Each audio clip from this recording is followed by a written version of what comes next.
Hi everybody, welcome to the Section 8, this nonlinear regression quadratic model tutorial. So let's go through here. We have the data. I've tried to make life a little bit easier on you. If you've watched a lot of these other videos, I've made you select the data, but now I think you're comfortable with it. Like I went through, I selected these, I got rid of the blanks, I just kept them here, and so you should already have this. You don't have to do that work, and so we're just going to focus on the objective.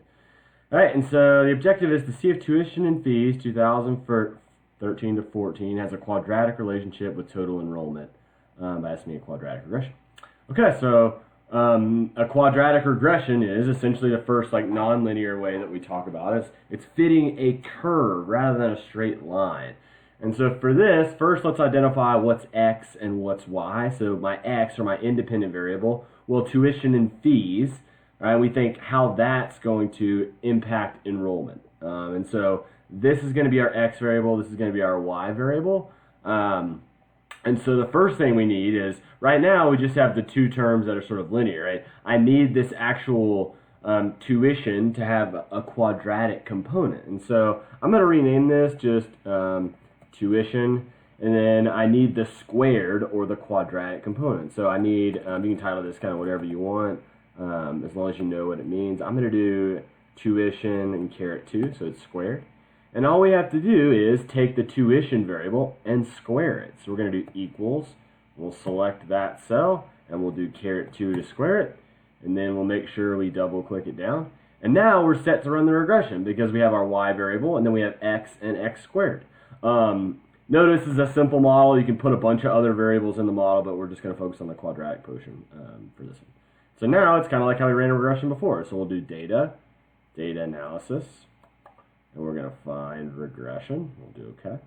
So select our y range. Okay, we're predicting enrollment. So control or command. So I'll click there, and I'll do control shift down. Why is that not working? Click in here. Sorry. And sometimes when you're clicked in the text box, it doesn't work. So I have to here, and then control shift down, or command shift down if you're on a Mac.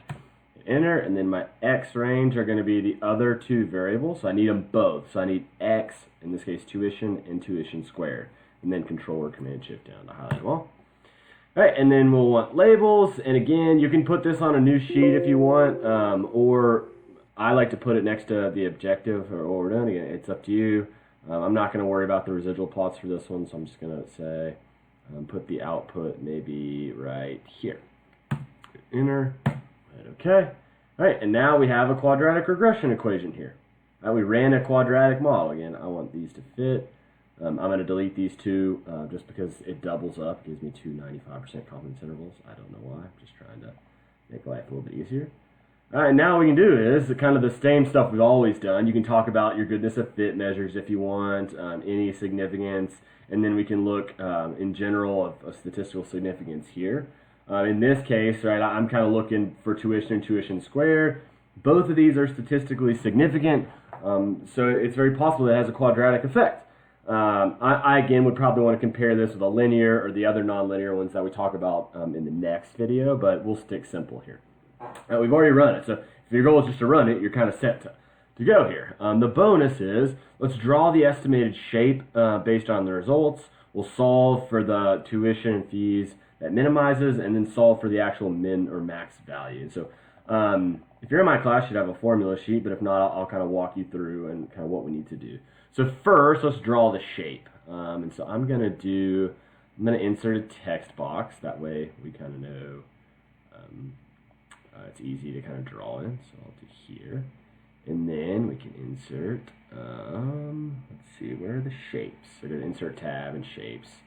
And then I'm going to hold shift and drag because it keeps it straight. And then I'm going to insert another shape, which I could have just done right there, but I'm dumb. So I'll click here. I have something like this. And then remember what x is. So our x variable, and again, I'll just add another. I'm not sure I can draw a text box in a text box. I can't. So you're just going to have to remember the x variable is tuition. The y variable is enrollment. I really wish that I could. I wish that I could add this in here. think this is going to work. No, it's not going to work. Let's try one more time here. Oh, yeah, I can. So this is going to be tuition, and I'm just going to copy, paste, and then move this up. Again, this is going to be kind of ugly because I don't feel like making this aesthetically pleasing for now. Right. And so where I'm looking, first off, how do I determine the shape? Well, the shape is always determined by the sign of the coefficient in front of the squared term.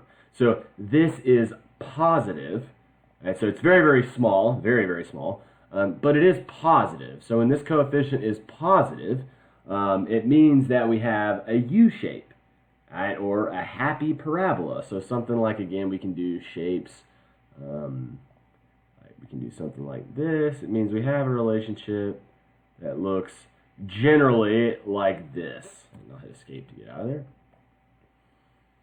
And so there's essentially, this one's going to have a minimum point. So part 2 and part 3 is solve for the minimum.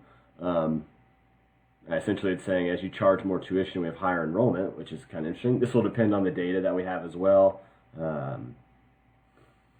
In terms of, like, technically this could span, like, back here and stuff like that. So again, it'll require the data, but that's not what we need to talk about for now. And so now, step 2 is, let's solve for the X value, in this case, the tuition, that minimizes enrollment. And so we'll do insert, and what I'm doing is, I'm essentially solving for this, again, X value right here. That looks terrible. I'm going to draw that shape again. So insert a shape here. And so I'll hold shift and then we drag.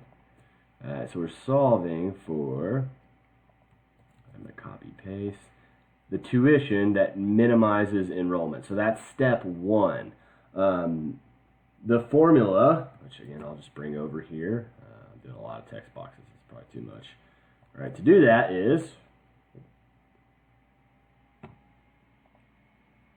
it looks like this. And if you're good with calculus, it's just, we're taking the first derivative so, with respect to tuition, setting it equal to 0 and solving for x, but if you're not good with calculus, it's fine. And so B1 is the coefficient in front of the non-squared term, so it's going to be this value. And then B2 is the estimated coefficient in front of the squared term. So to get it, I'm just going to let Excel do it for us. We're going to do equals, and then we have the negative, all right, and then, let's see, Excel's going to yell at us. Like negative times this, all right, divided by 2, whoops, order of operating, make sure I'm getting everything, 2 times this coefficient. And so I'll close the parentheses and see if it's going to yell at me. Yeah, okay, so it solves for the tuition. So in this case, it would be $30,388. And so $30,388.57. All right, and so now if I wanted to go back and then solve for, like, well, what enrollment would I essentially expect if I charged this amount? Well, you have the regression equation, it's just plug this number back into it. And so we'll do equals, and then we have the intercept plus, we have the tuition coefficient times the coefficient we're going to charge, plus the squared tuition coefficient times, again, you need to take the tuition and square it because it's tuition squared. So you have to square that number. Hopefully that makes sense. And we'll enter. And so if they charge $30,388, they would expect, per this model, to have an enrollment of 476 students. And so if you want, we can do like Control V. And then I'll just type in 476. Let's see, we'll just stick with the whole number because it's people. And what we solved for was this shape right here.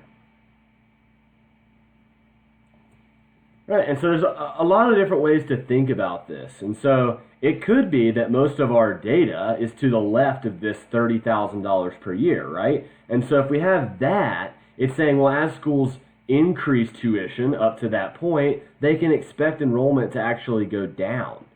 But then after $30,380, right, if they start charging more, you might expect enrollment to go up. Again, it depends a lot on what data that we have, and I haven't really looked that much into this data. I could do something like, let's look at the average for the tuition. Control Command Shift down. I'm going to enter. So it looks like the average tuition is around, I don't know, $21,600. So it looks like we're actually capturing this left-hand portion of the quadratic. And again, this is why we can't just run this model and go with it. We'd want to compare it to a simple linear regression model. Or later, in the next video, we'll talk about these non-linear regression models. And we're going to find like which one's the most accurate. And we'll need to use like these goodness of fit measures. And hopefully you realize there's a lot of stuff we're missing in here as well. Like I would want a bunch of other things in terms of, is it a public or private school? I don't know. What state is it in? Number of faculty, stuff like that. So there's a lot of stuff that's not in here that might also be biasing the coefficient, but this was good practice to kind of go through a simple model. I hope this was helpful, and let me know if you have any questions.